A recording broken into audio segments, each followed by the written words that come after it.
Greetings, Word Horde. We're here with an exciting option for you. A version of our podcast without any ads. That's right. No advertising interruptions, just the content you love, ready to go in your favorite podcast apps like Spotify and Apple Podcasts. It's another way to support the show, ensuring that we keep bringing you the word stories and language explorations that you love. Try it at waywardradio.org/ad-free. And it's affordable. For just a small subscription fee, you can enjoy A Way with Words uninterrupted, except by us. Plus, it makes a great gift. Know somebody who loves language as much as you do? Give them the gift of words. Easy to sign up, easy to enjoy. It's the same A Way with Words, just streamlined for your listening pleasure. Go to waywardradio.org/ad-free. Support us, support the show, and enjoy an ad-free listening experience. waywardradio.org/ad-free. Thank you. You're listening to A Way with Words, a show about language and how we use it. I'm Grant Barrett. And I'm Martha Barnett. On our Facebook group, someone named Tola Begbaji wrote, I just wrote a chat to someone that struck me as funny. It's really coming down up here. Are there any other sentences like this where you use opposite words right next to each other, like down, up? It's really coming down up here. Coming down up here. So Yeah. Where are they? They're like in the northern part of the country? Yeah. And the rain is coming down? Yeah. It's really coming down up here. So Yeah. those two prepositions next to each other Right. are kind of weird. Little preposition pileup. Yes, and then we heard from a lot of other people who were chiming in. Somebody said, I can't stand sitting down for so long. Can't stand sitting down. Or somebody else wrote, turn left right here. And then somebody else wrote, don't make the wrong right turn or you'll be left right back where you started. It's like my shoes are out in the garage, out in. Right. Some of them make sense, right? We Or come in out of the rain. come in out of the rain. Right. Yeah. Come in out. Or like maybe you're dozing in a chair in front of the TV and your wife says, wake up, it's time to go to sleep. Yeah. Well, that's the famous kid thing, right? Kids come up to you, they'll come in your bedroom, like 4:30 in the morning. They'll be like, are you sleeping? You're like, yes, but you're not. But you were. And that's what you mean. I guess the takeaway here is you can't look at English too closely. No, turn away. Shield your eyes. You'll be blinded. 877-929-9673. Send us all your language, slang, weird, quirky stuff to words@waywardradio.org. And talk to us on Twitter at WAYWORD. Hello, you have A Way with Words. Hello, this is Jackie Dozier calling in from Shreveport, Louisiana. How are you this morning? Excellent, Jackie. How are you? Hi, Jackie. Very well. What can we help with? Well, my dad used to have this saying. My dad was born in 1916, World War II vet. He started out in the Army as a cook. My mother was a very good cook. Betty Crocker was her nickname. And she used to fix us pretty good meals. And my dad would always compliment her by saying, I have dined sufficiently, and the food was well sorossified. And I've been trying to find the meaning or the spelling of sorossified. I was on program one time in Shreveport to do the Blessing Big event, about 600 people in attendance. Judge Greg Mathis was our keynote speaker, and I blessed the food, and I used that term, and there was such a roar of laughter in the audience, and everybody said, where did you get that from? What does that mean? And I thought, all I could say is, I figured what my dad was saying was the food was well prepared and it tastes good. Yeah. I couldn't find the spelling of it or anything. So can you guys help me with that, please? Oh, We yeah. sure can. Absolutely. Wow. I know it's been 10 years. Jackie, we sure can. Let's hear that phrase again. I have dined sufficiently, and the food was well sorossified. This is great, Jackie. We have a long list of variations of this. This kind of construction has been around for a long time, and it's exactly as you said, sort of this formal sounding pronouncement after you've eaten. And it breaks down into two general parts, one of which is refusing the food, the other of which is sort of elegantly, daintily explaining why you're refusing more food, which is exactly what you did, right? Yeah. See, my dad was always in the connotation that it was a compliment.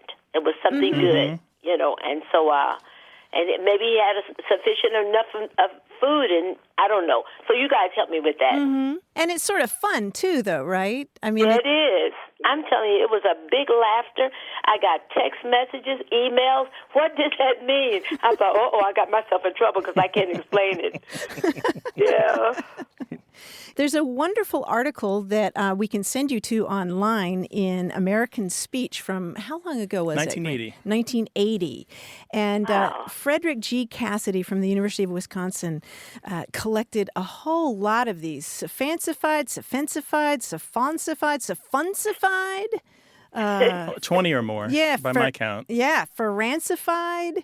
Surancified, surfanciful. It just goes on and on and on. And it's got that common thread that we've been talking about, but there are just lots of different variations. You can just picture all these people pushing back from the table. And so they're all kind of ridiculous, hyper-exaggerated versions of the word satisfied, right? Yeah.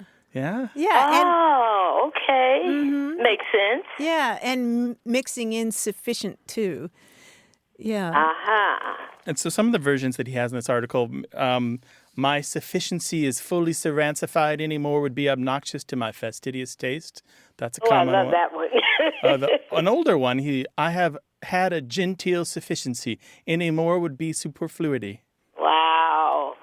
So I guess that's it. So lots of variations. You say about 20 of them? At least. At least, and all different combinations of the first part of the phrase and the last part of the phrase. Wow. Thank you guys Thanks, so Jackie. very much. I Take care appreciate now. that, and I'm going to share that with my other 9 siblings as well. Oh, boy, yeah. Keep it going. Yes, sir. You got that right. We're going to have to do it in honor of Dad. Oh, that's so sweet. Take care now. Bye-bye. And we will put a link to that on our website. Absolutely. One of the things about this phrase is that it's fun to say and it's fun to hear, and it's a mystery when people ask us about it, right? Mm-hmm. So when it comes up in email or voicemail, they're befuddled just like Jackie was, and but the palpable relief that there's an answer and a source and that other people are doing it too. Yeah, we just heard it, right? 877-929-9673. Hit us up on Twitter at WAYWORD.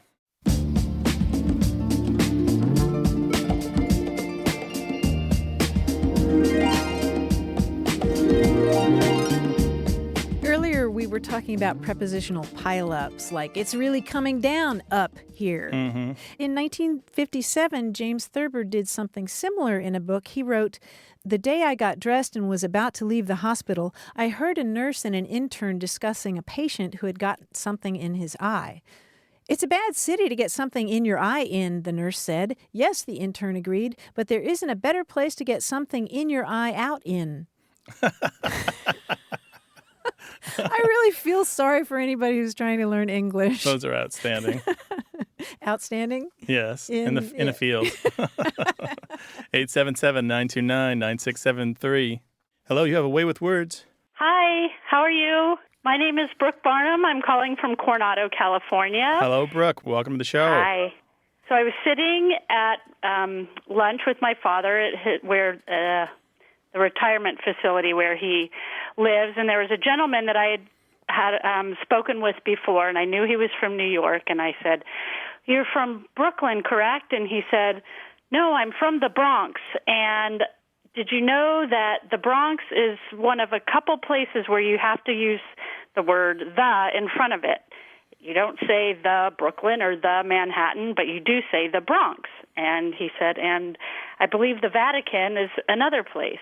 And I thought to myself, I'm going to have to call away with words for this because I wasn't sure. I've never heard that before. So I'm calling you to ask you about that. Man, it's true. There are only a handful of these, right? Countries, cities where you use that definite article, the Bronx. Mm-hmm. Like it's special, right? Right. Like it deserves honors and awards, the Bronx. Not any old Bronx, but the Bronx. Yeah, and it's not as if there's a hard and fast rule about it. There's kind of a tendency when you're talking about a name that has a history that has to do with a feature of geography, like a river. Mm-hmm. You know, we talk about the Amazon or the Gambia.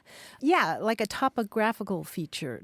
Like, think of The Hague in the Netherlands, right? The Low Countries. Right. Yeah, The Hague comes from an old word that means hedge in Dutch and has to do with an area that was, I guess, surrounded by a hedge. Surrounded the court, I believe, Yeah. where they met. Something like that. Oh, Yeah, so they're little interesting. echoes like that. And so with the Bronx, it's called the Bronx because it was named after the Bronx River, right? Mhm, which was named after a guy whose last name Right, was who had a Bronx. farm that was basically most of what today is the Bronx. Yeah.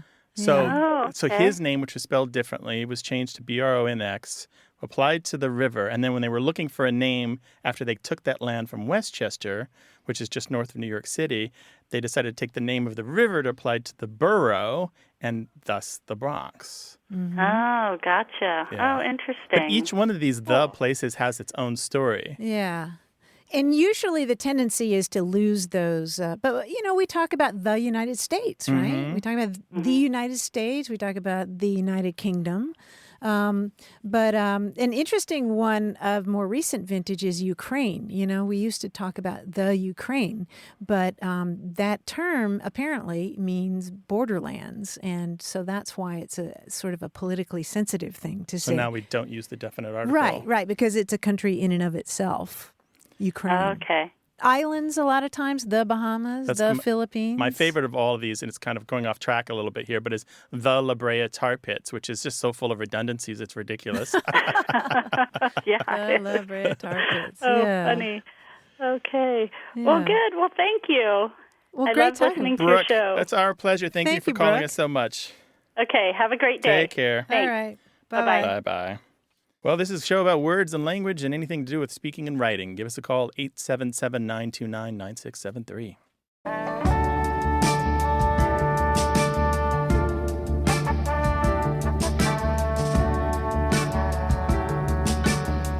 The other day, I felt compelled to go back and watch the 1994 movie called The Madness of King George. Have you seen this? No. It's about the monarch who is going mad. Mm-hmm. And he uses a phrase in there that I had to go look up, kicked over the traces. Mm-hmm. You know this phrase? Yeah, this is from horses or oxen. It is indeed. Yeah. Well, Yes. the gear used to hitch them to a wagon or plow or what have you. Yes, that long leather strip that holds them to the plow or the wagon or whatever is called the trace. And so if you kick over the traces, it's like you're getting so agitated that your legs go up over the traces and you get all tangled up. It's used to describe, say, somebody who goes off to college and kicks over the traces for the first time, just goes wild. Right. They're no longer like just plowing those steady straight rows. Right. And obeying the whip of another person. Yeah, which makes me think of the word delirium, which has to do with a furrow. Oh. And if you are going out of the furrow, delirium, I think, in Latin It means to go out of a furrow? Yeah, Oh, delirium. interesting. Yeah. 877-929-9673. Email words@waywardradio.org.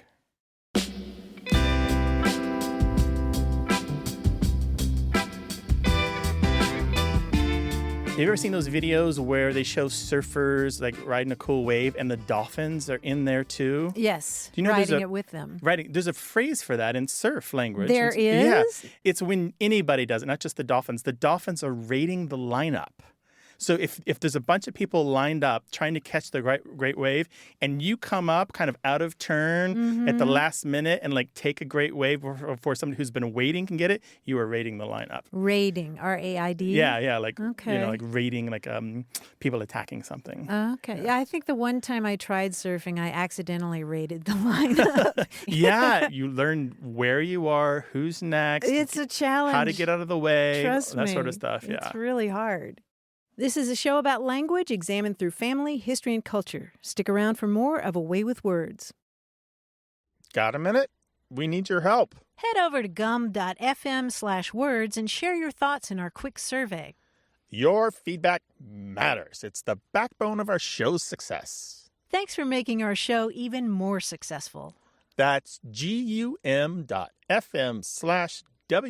gum.fm/WORDS. Thank you. You're listening to A Way with Words, the show about language and how we use it. I'm Martha Barnett. And I'm Grant Barrett, and here he is, our quiz guy, John Chinesky. Hi, John. Hey, Grant. Hey, Martha. What is up, dude? You know, I realized recently that I haven't actually seen you guys in person for months. It's been like 8 months. And, you know, in the meantime, I've been taking your messages. Oh, boy. Yeah, I have a whole bunch of those little pink memo sheets that you see at a desk. I bet you want these, I'm sure. Now, I can read the names, but I can't read the part that says re, R-E, a colon. You know the re. That's where I write what the message is about. I have a vague memory of what these are about. Maybe together we can figure out the re from the person, okay? Okay. For example, a Mr. Don Draper called from Sterling Cooper Draper Price. I think he's encouraging you to comprehend the meaning of written matter. Read. Reread? I thought it was re-add. You're Re-add. right, it's Oh, read. re-add, Yeah, okay. something about an Read. ad. No, it's read. see. That's re-add. You're right. Let's try to figure out a few more of these. They all begin with R-E, of course. This one is from the casting department of Sterling Cooper Draper and Price. They want to talk about an atomic pile used to create nuclear energy? They do. Yeah. A reactor. Oh, Yes, very good. exactly. Nice. They want to talk about an actor. I thought they wanted to Reactor. talk about Gotcha. a reactor. Okay, very good. Well, this one is from the great impressionist Rich Little. Wow. He needs to talk to you about harvesting crops. Imitating. So that would be- Reaping. Reaping. Reaping. Right. Reaping. Oh, I see. Now Got it. you're helping me out with these because I Well. just can't get them, obviously. That's very good. That's very good. This one is from the fictional character Sam Malone. Look at that. He wants to talk to you about thick steel wires used to strengthen concrete. Rebar. Rebar. Oh, rebar. Oh, he wants to talk about I get it. Rebar. Got it. This one is from the late Betty James. Now, she ran the company that made Slinkies. She wanted to talk to you about the kickback from a rifle. Slinky. Oh, recoil. Oh, that's what it is. Recoil. She wants to talk about recoils. Right. Okay, good. Now, this one is from the American Philately Society. They want to talk to you about bringing back lost memories. So something with stamps. That is not. I Stick, know. perforations. Remember. Letters. Well, what do you do with those stamps? What does the Relic. American Philately Society do with stamps? They save, collect, or Recollect. recollect. Oh, that's right. They want to talk about recollecting. Right. Yes. Here's a while you were out memo from former Tour de France winner Greg LeMond. He wants to talk to you about making the earth greener and using things more than once, that kind of stuff. Recycling. Right. Recycling, of course. This is a message from Quasimodo, the bell ringer at Notre Dame. He wants to talk to you about unmaking a law. Unmaking a law. Repeal. Oh, that's it. repeal. Repeal. You want to talk about peeling. Okay, peeling the bells. Got it. Okay, guys, those are all your messages. We are so glad For we the- could help you with that, John. Thank you. Yeah, thank you. Well, no, I feel bad that I didn't do better in taking the messages. What can I say? Get on that lease right away. Get on that lease. Yeah, it's been like 8 months. Thanks, dude. We'll talk to you next week. Next week, guys, take care. Bye-bye. 877-929-9673 or join us on our Facebook group. Just look for A Way with Words and join thousands of other people talking about language. Hello, you have a way with words. Hi, this is Morgan from San Antonio. Hello, Morgan. How you doing? So over the holiday, I had made a post on a international social media site about getting pleasantly toasted. And apparently half the people that read my post thought I was talking about marijuana, and the other half understood that I was talking about alcohol. And so I did a little bit of research. European people understood I meant alcohol. East Coast people understood it was alcohol. And everybody on the West Coast thought I meant marijuana. So I did a bit of research myself, and I thought toasted probably was related to, like, toasting alcohol. That might be where it came from. But I was a little interested in y'all's feedback, possibly on what you think. Toasting alcohol like raising a glass to someone? Yeah, like standing up and toasting at a meal. Uh-huh. It's a good theory. I think it's an accidental connection. More likely, it's just because there are a zillion slang words that all have to do with some damage being done to the body. And a lot of them also serve as slang for being killed or being injured, like to be wasted or to be stoned or to be blasted or to be zonked. Bombed. Bombed, yeah. And so we have just so many of these. We're probably up in the thousands of slang words for having some kind of intoxication. What's really interesting to me on this is I'm not surprised at all, by the way, that there's some kind of regional division on this. It's that it mirrors so well the problem with the word stoned, although that one's generational. We've talked about this on the show before, where stoned for people, let's say, 50 and over, could easily be used for having too much alcohol. Whereas stoned for people, let's say, 40 and younger, there's kind of a gray decade in there, mostly means high on marijuana. And so it's just kind of changed over time. But in general, toasted still means intoxication. It's just what is your chemical, right? Well, I guess that makes sense. Yeah, is your chemical going to be the stuff in marijuana, or is your chemical going to be the stuff in your alcoholic drink? There's an earlier use of it that has to do with being executed on an electric chair, which is not common slang, but yeah, so it's definitely got some other slang uses there. Yeah. I want to throw in a third slang usage that started in probably the 90s and continued well up till today, and it's a toast that just means tired or extremely exhausted. Mm-hmm. And so you've got a third usage there. But this is the thing about slang. Slang is not as firmly fixed as what we might call standard English. And I'm trying to say standard with air quotes around it to suggest some doubt about what standard means. But in general, the stuff we learn in schools or in our textbooks is firm. You know, it's exact or mostly exact. But the stuff that we learn from our peers and the stuff we learn on the playground or the locker room, that stuff is all over the place. And it changes from day to day and year to year. Make sense, Morgan? Well, that's a lot of information, and it all makes a lot of sense. One thing I want to applaud is your field work. I love the fact that you spent the time to figure out that there's a West and East division on this. That's pretty cool. Yeah, so what are you going to tell them in 140 characters?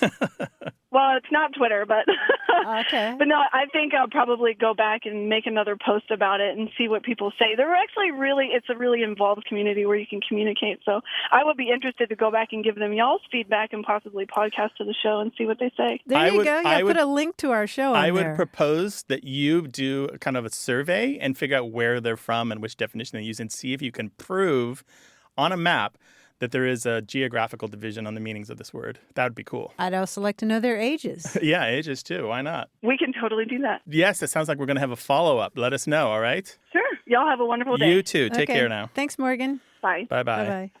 I love it. She comes with evidence and theories and a lot of fun. That's cool. Intoxicated goes back to a Greek word, ultimately, that means an arrow. You know, so like the poison arrow. The tox root there is the poison arrow. Yeah. You're intaking toxins. Pretty much. 877-929-9673.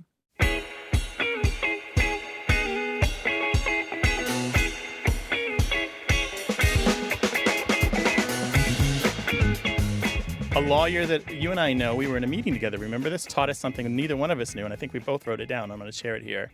Do you remember minders, grinders, and finders? Yes. Right? These are the people who get the business and do the business and keep the business for a law firm. Mm-hmm. Minders, grinders, and finders. Mm-hmm. Cool phrase. But I think of how many parts of life that applies to, right? If you're in sales, minders, grinders, and finders makes sense. Then or if you're the finder? Yeah, finder. Maybe I should order them differently, right? Finder, grinder, and minder, right? Get the business, do what it takes to keep the business. Mm-hmm. Keep grinding along in the business. Something like that. I bet there are lots of different versions of that. Yeah. Let us know. Send us an email to words@waywardradio.org or find us on Facebook and Twitter. Hello, you have a way with words. Hi, this is Andre Madar calling from Indianapolis. Hi, Andre. Welcome. What's up? What can we do for you? Well, I kind of thought about this when you guys were talking about the fickle finger of fate recently. Mm-hmm. It's another bit of what I think is maybe military slang. Okay. My father-in-law uses this phrase to mean to take a shortcut. He says, cut a chogi.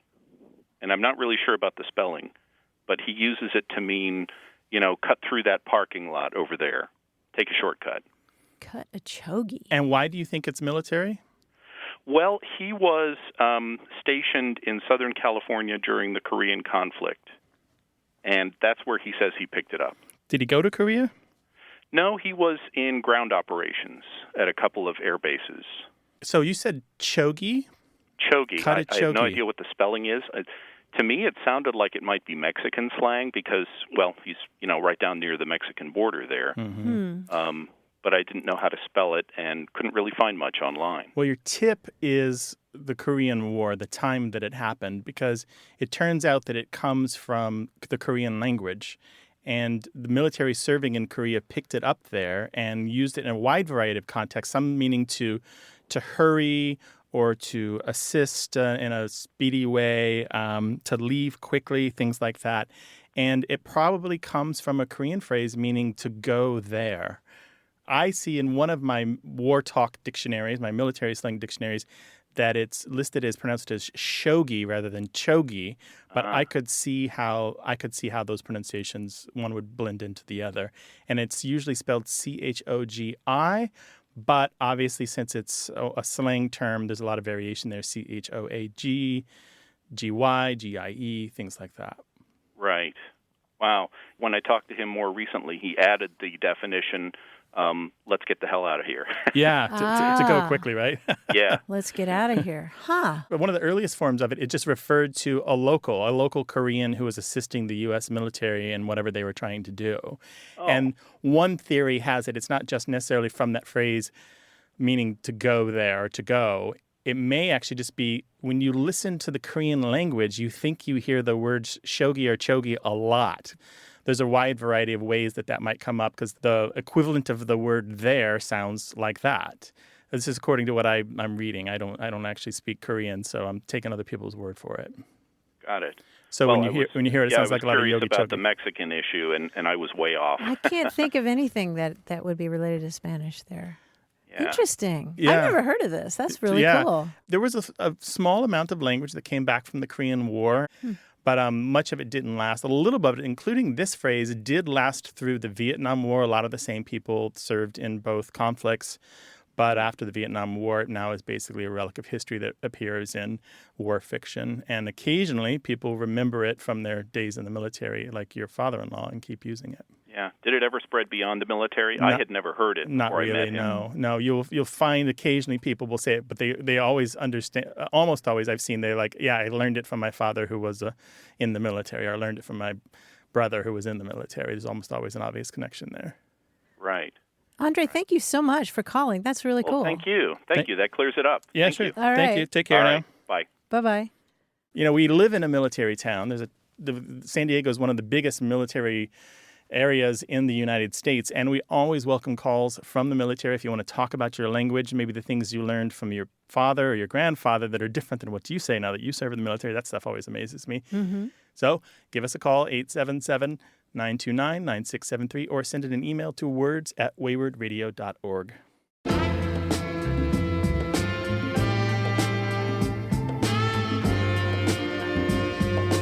A friend of mine sent me a link to a video, and part of the video included a simulated chat room from the early 1990s. And my friend was saying, "Remember these?" When the text would just go across the screen like that. And I wrote her back and I said, the one thing that it's missing is the sialagogic sound of the modem. Sialagogic, it comes from a Greek word that means saliva. And the agogic is like a demagogue or something that, that drives people. So you think it sounds like a slavering monster, the sound of the modem? When I used to hear a modem in the early 1990s, I would just salivate. Oh, I see. Pavlovian. So it's cueing in you this response. I'm about to go online and wonderful things are about to happen. Yes, remember that sound? I do. I know you did. had that experience, I absolutely right? did. Mm-hmm. I mean, if I played that sound right now, wouldn't you start drooling? Probably, yeah. Yes. There was a particular Sialagogic. time where I was running a tourist store in the Virgin Islands where I had no internet, but in the shop that I ran, they had a PC that they used for some bookkeeping. And when the manager wasn't around, I was running the store, but they had another branch. I would get on there and do this old-fashioned dial-up to a free net, and it was the loudest sound, and I had to cover the speaker so everyone else couldn't hear that I was fetching my mail down. It was weird. This is the 90s, so Right. early 90s. Fetching your mail. Fetching my mail. You watched it come in. That's how slow it was. like a message at like every 15 seconds or something. Ridiculous. 877-929-9673. Hello, you have a way with words. Hi, This is Travis from San Diego. Hi, Travis. Welcome to the show. How can we help? So my mom, when my brother and I would get in trouble, if we were doing something egregious, she would say, "You lie like a rug and you hang like a cheap curtain." And that always hit me like I really need to not be doing that because I'm upsetting my mom. So I was just curious where that comes from, if you've heard it before. This would be something like bouncing a ball in the house, or? No, this is something more like caught lying over something important. You know, it's like a big offense, not something as small as that.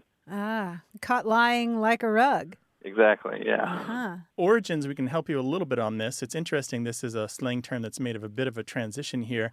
It's clearly based on the pun, right? Because the verb to lie has several different meanings, a bunch of different meanings. And so it's a little joke on the fact that a rug can lie on the floor, but you can also tell a lie. And the curtain part, I don't think I've ever heard before. I wonder if that was her innovation, and I don't know of any source that has that particular addition to it. There are other vague additions to it. But the source of this is really interesting because it didn't always mean that particular lie. There was, as of the 1920s and possibly earlier, a phrase making the rounds where you would talk about punching somebody or hitting somebody so that they would fall down. And so you might say, "I'll lay you out like a wagon," or "I will lay you out like a rug," meaning I will punch you so that you fall down on the ground like a rug.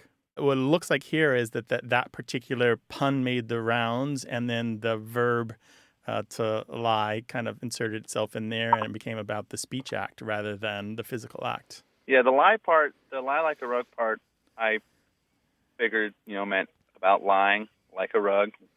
Rugs lie. But the hang like a cheap curtain part, that always made me think.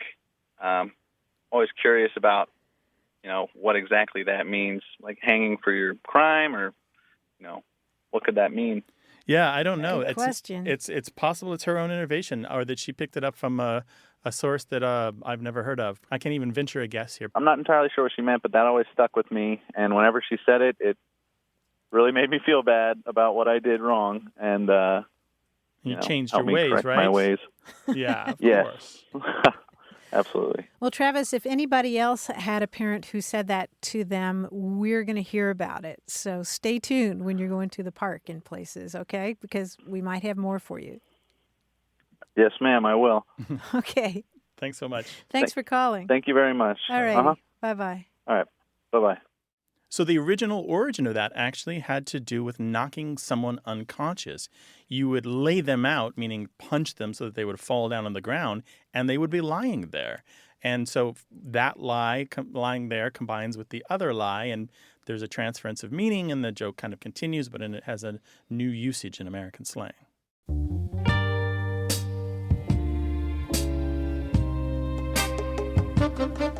I made a note of this. I don't remember the source. I'm sorry, but I know that it was from an old book. It was talking about somebody being stingy in serving food to somebody else at the table and called them a belly robber. A belly robber. Right. I had this happen once ages ago. We went to a friend's house, and everybody bought tons of food. But the only thing that they put out of all the food that everyone bought was like 4 crackers on a plate. So you had like 8 people sitting around going like, "But wait a second, I brought stuff that I gave to you in the kitchen that you should be putting back out for us to eat," right? But that's belly robbing. 877-929-9673. Hey, we've got something special for those of you who love our show but could do without the ads. That's right. Imagine a way with words, the same engaging conversations, the same deep dives into language without advertising interruptions. We're talking about our ad-free podcast feed. It's sleek, clean, and it's just for our supporters. It's at waywardradio.org/ad-free. It's inexpensive, easy to sign up for, and works with all major podcast apps like Apple Podcasts and Spotify. It's an affordable way to support the show and get a seamless listening experience. And if you're feeling generous, why not give a subscription to another Away with Words fan? That's waywardradio.org/ad-free. Sign up today. Your support means the world. waywardradio.org/ad-free. Thank you. You're listening to Away with Words, the show about language and how we use it. I'm Grant Barrett. And I'm Martha Barnett. In his book, Humans of New York, Brandon Stanton interviewed a man who said something that I think is perfect for our show. It's about language. He said, "I'm learning to be more careful with my words. Words that seem meaningless at the time can end up having a lot of power. Seeds that you didn't even intend to plant can fall off you and start growing in people." That's perfect, right? Yes. And who said that? Yes. Did it get a name? No, I didn't get a name. Oh, that's wonderful. And was that from the book or the Facebook or? It was from the book. And you see this as a parent, or if you're around young kids, say nieces and nephews, grandkids, that something slips out of your mouth and then you hear it come out of theirs. I'm not just talking about the four-letter words, but anything that you say and the ideas behind it just is loaded right up into their brains, and it becomes a part of how they think and who they are. You know what? I had that strange experience. I was in New York. I was traveling. I was in the airport, and a woman I hadn't seen in a very long time since college came up to me, and I didn't recognize her at first, and she reintroduced herself, and I remembered who she was and how we'd met. And we were, not close friends in college, but we were friends of friends. And she said, "I did the thing that you said I should do." And I was like, I don't, What? yeah. And how is jail? Really? I don't know. what How is jail? And she said, "You told me that I needed to, that I was unsure of my degree program, and I don't want to be too specific because I don't want to talk about our business too clearly on the air, but she said, you told me that the degree program that I wanted to do didn't sound like me, and that the other thing that I thought was a hobby, you said it sounded exactly like me, and I might look into that again and do that thing." And she says, "I'm doing it. I'm fully degreed. I got my master's. I'm working on my doctorate. I've started internships. I'm doing the whole thing." And she says, "You did that for me." And I was like stunned and amazed and really happy for her and delighted to have that connection. And it perfectly illustrates exactly what Humans of New York just said to us. Yeah, right? yeah. You never know the effect of your words. You never know. Yeah. Tell us about a time that somebody changed you or changed your life with their words. 877-929-9673. Hello, you have a way with words. Hi, my name's Zach Silberman. I'm calling from Burlington, Vermont. Hi, Zach. Welcome to the show. What's up? So a couple weeks ago, there was a caller who was talking about using the word jip as a move in Morris and wondering how to sort of transition away from using a term that has racial connotations. You're talking about Morris dancing, right? Yes, Morris dancing. Mm-hmm. I've had some experience with something a little similar. I'm a swing dance instructor, West Coast swing specifically, and we started to transition away from gendered terminology when talking about our partners. Instead of using the male does this, the female does this, or the man and the woman, we're starting to use leader and follower instead. And it's just something that's kind of been pushed for the new students who have come in, as well as some of the newer instructors. And the transition happened really, really smoothly. And so you didn't run into any conflicts in your classes where people were confused by the new gender-neutral language? No, if anything, it made things a lot clearer because oftentimes we'll have partners dancing in their non-traditional roles. Mm-hmm. So we will have a female lead or a male follow.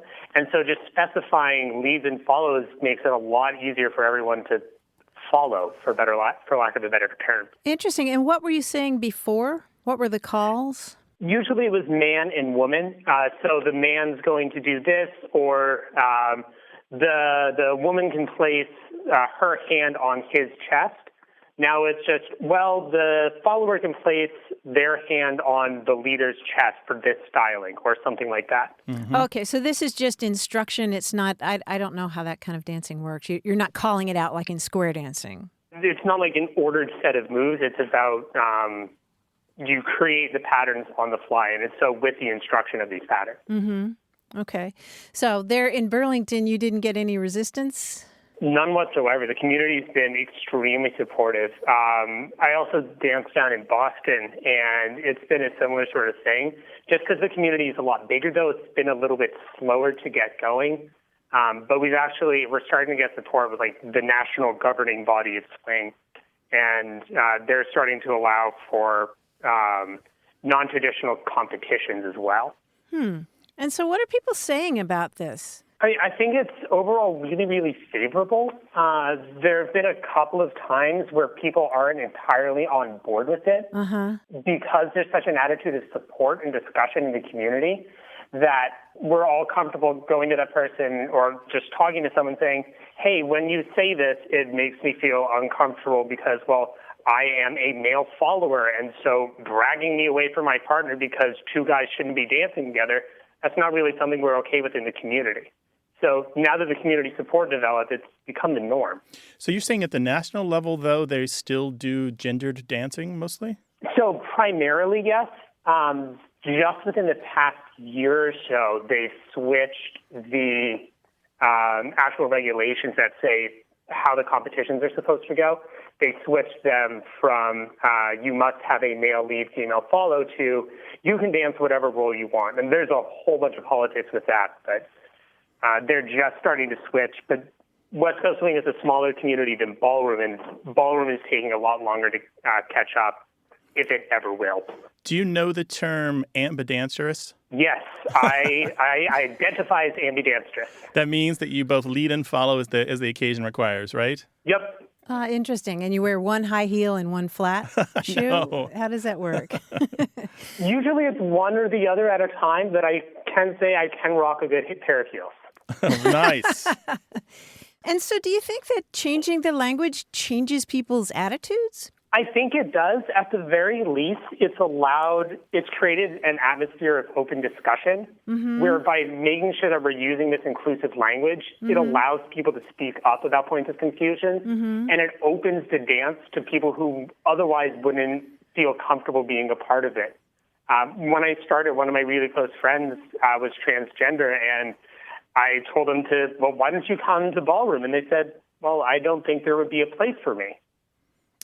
Because they wouldn't know what role to fit in. Well, now that we're using the more open language, there's a lot more opportunity for non-binary individuals to come and enjoy something that may have been previously inaccessible. Perfect summary.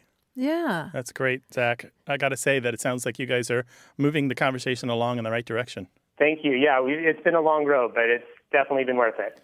We really appreciate you taking the time to tell us how it's going there in Burlington, and we hope to hear from everyone else in the country about this, too. Well, thank you for having me on. Have a good one. You too. Take care thanks, now. Zach. Bye. Bye-bye. Bye. Yeah, this reminds me of inclusive language in liturgy now, or on birth certificates or marriage certificates. I mean, I think it makes a lot of sense. You want to see yourself. You want to see yourself reflected, yeah. You want to know that if you were to walk in that door, that it's open to you. And the only way to do that is if things as simple as pronouns or gender are carefully considered, right? Sometimes you don't know what you're walking into, but if somebody says, oh, here's the dances we're going to do, and all it says is leader and follower, and it doesn't say male and female, you're like, okay, yeah, I'm cool with this. I've often heard people say, well, it doesn't really matter. The language doesn't really matter that much. And I always say, if the language doesn't matter, then let's say womankind rather than mankind. If it doesn't matter very much, let's say her or she rather than... Then we can change it. Yeah, if it doesn't matter, let's try it the other way and see if it matters to you. If you want to read more about this, there's a great discussion of the pros and cons on a website called Lindy Affair by a woman named Carrie Westbrook. Just go there and look for a comparison of arguments surrounding general neutral language. And she's got a lot of pluses and minuses on this, and it's a really thoughtful consideration. Cool. And in the meantime, give us a call, 877-929-9673, or send your thoughts in email to words@waywardradio.org. Hello, you have a way with words. Hello, this is Randy. Hi, Randy. Where are you calling from? Calling from Red Row, Vermont. Welcome to the show. How can we help? Okay, so heard the term very often, making ends meet. And I'm curious about the origin of it. I understand what it means and how it's used, but where it comes from, I'm not sure of. But I always get a mental image of, it comes down to being a meat pie. And it's not very appetizing, and I want to know more about it. I want to know the original origin of it. So hopefully you can help me. So in your mind, it's M-E-A-T and not M-E-E-T? As a child, hearing it, I didn't understand. That's just kind of how it morphed into being an adult meat pie. So Right. Making ends meet. So like you're putting meat on the table. Correct. Something like that. I think of a meat pie, even though that has nothing to do with the connotation. Oh, Right. because it's made out of the leftovers, the ends, and they're all together, and you make one more meal out of the meat? Yes. Oh, I could see. So the Yeah. scraps, the bit of this Yeah. and the bit of that Making aren't a full ends dish in meet. themselves. Yeah. Okay. That's very picturesque. Yeah. But It's not one of the prevailing theories. no. Right. I hope not. Good. No, because the meat in this sense is meet. To Right. meet, like for two things to meet, to go together. Right. And we're not really sure of how that shapes up, how the origin shapes up, but it could have to do with tailoring and dressmaking, when you're trying to make sure you have enough cloth available to meet so that your garment covers whatever you are trying to cover. Some people have suggested that it comes from the idea of splicing ends of ropes together to make sure that you're covering whatever you need to cover with the length of that rope. And there are phrases like that in French and Polish.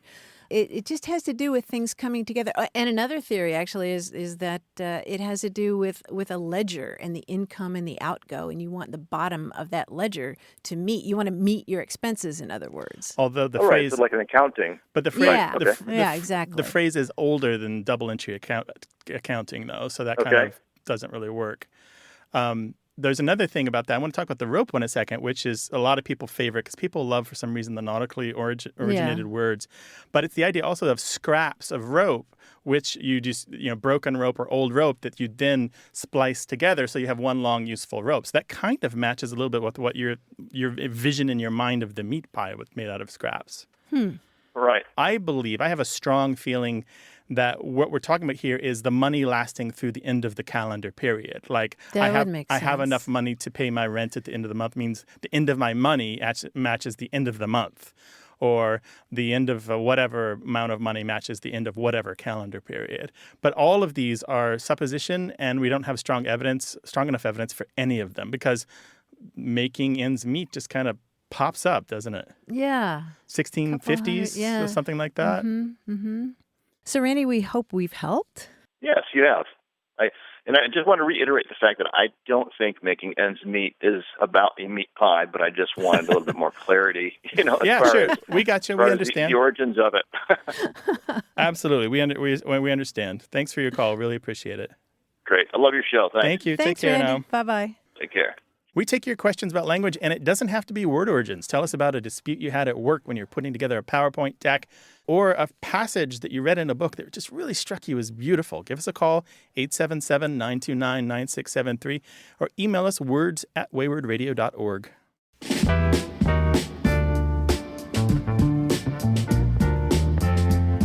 We were talking earlier about using gender-inclusive language, and I appreciated the point that you made, Grant, about not seeing yourself reflected in language. And it reminds me of one of my favorite quotations from the poet Adrienne Rich.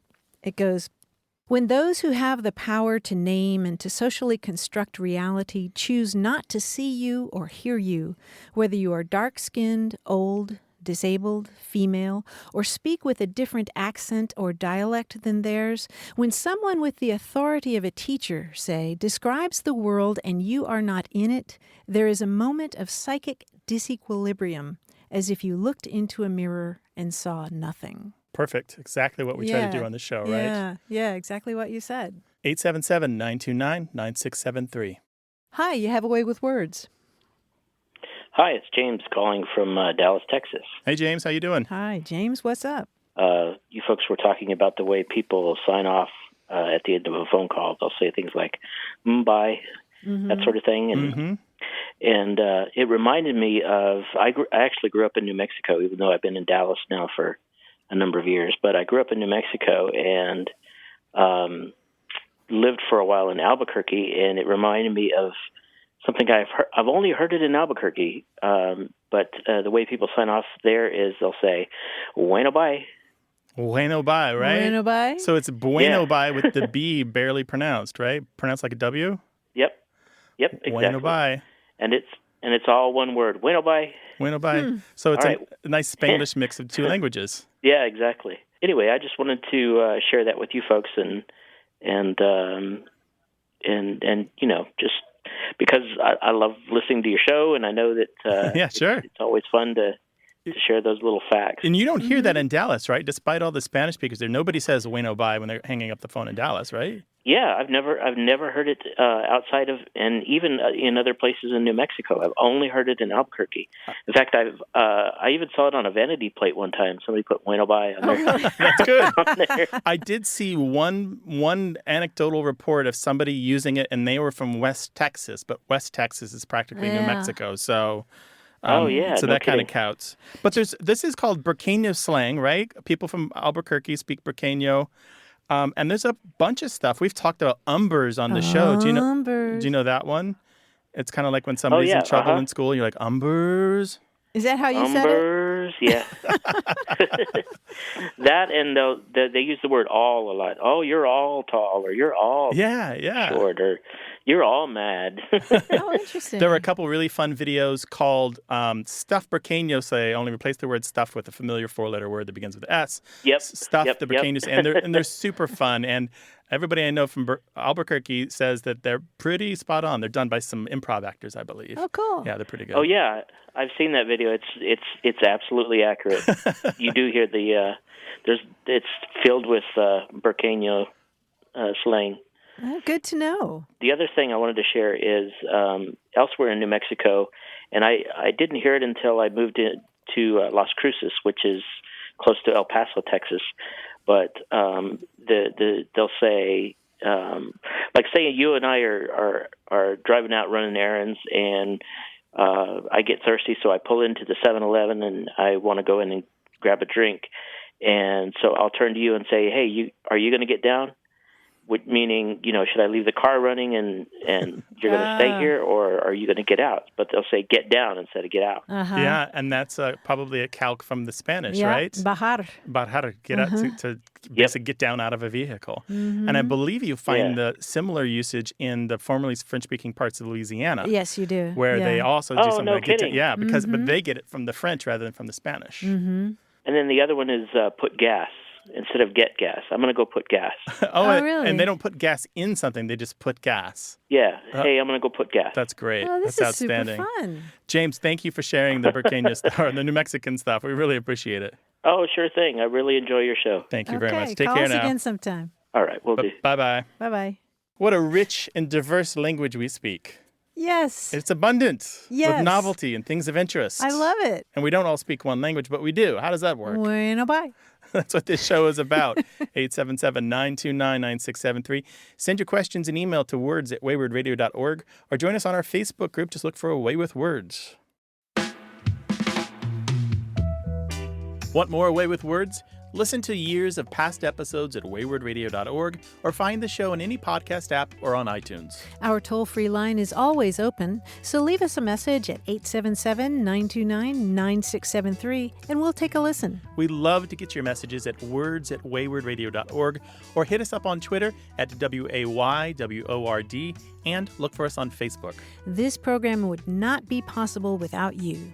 Grant and I are out to change the way we listen and think about language, and you're making it happen. Thanks also to senior producer Stephanie Levine, director and editor Tim Felton, director Colin Tedeschi, and production assistant Emma Kelman in San Diego. In New York, we thank quiz guy John Chinesky and that master of keeping it real, Paul Ruist at Argo Studios. A Way with Words is an independent production of Wayward Inc. From the Recording Arts Center at Studio West in San Diego, I'm Martha Barnett. And I'm Grant Barrett. So long. Bye-bye.